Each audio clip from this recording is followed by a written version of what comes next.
আমি একটা দায়িত্ব দিই। তারা যখন ফেল করে তখন মুখ বন্ধ হয়ে যায়। তাহেরের বউরে ইনুরা আমরা যখন 2009 সালে সরকার গঠন করলাম তখন এমপি বানালো। তা 2009 না 14, হ্যাঁ 2014 এমপি বানিয়েছিল তো।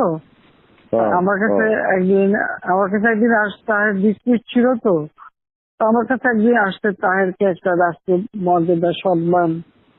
আমি খালি আমি পার্লামেন্টে দাঁড়ায় দাঁড়ায় সব নিয়ে এসে ধরে না কথা বলে, তো সে এসে আমার সাথে কথা বলছে।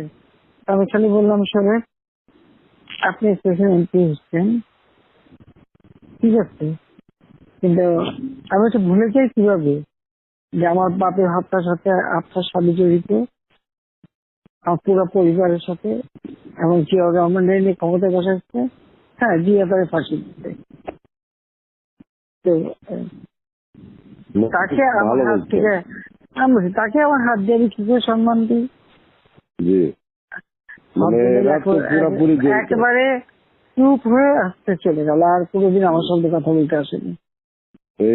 এরা তো ওর ভাই তো তাহেরের ভাই একটা তো এখনো আমাদের এমপি, অবশ্য বেলাল। ও বলে ভাই আপা আমরা তো এত ছোট ছিলাম, আমরা তো অত বুঝি নাই, আমরা এগুলি সব মনে করছি এক খুব একটা কি জানি হচ্ছে, আমার সাথে নাচছি লাফাচ্ছি গেছি করছি।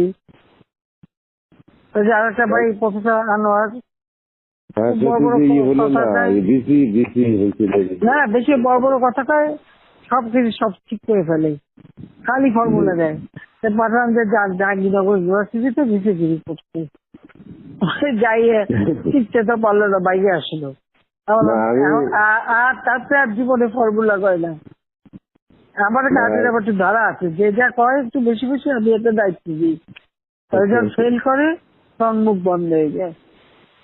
না, এটা ঠিক আছে। আপনি তো আমি ওইটাই বলার জন্য যে এরা কিন্তু সেই ওই সময় থেকে এরা এইসব করতে যাচ্ছে বেরিয়ে এরা বন্ধ হইতে পারে না, তো তাহলে তারপর যেভাবে এটা চলছে তাহলে ওভাবেই থাকুক আর কি। আমার এটা একটু জিজ্ঞেস করার ছিল।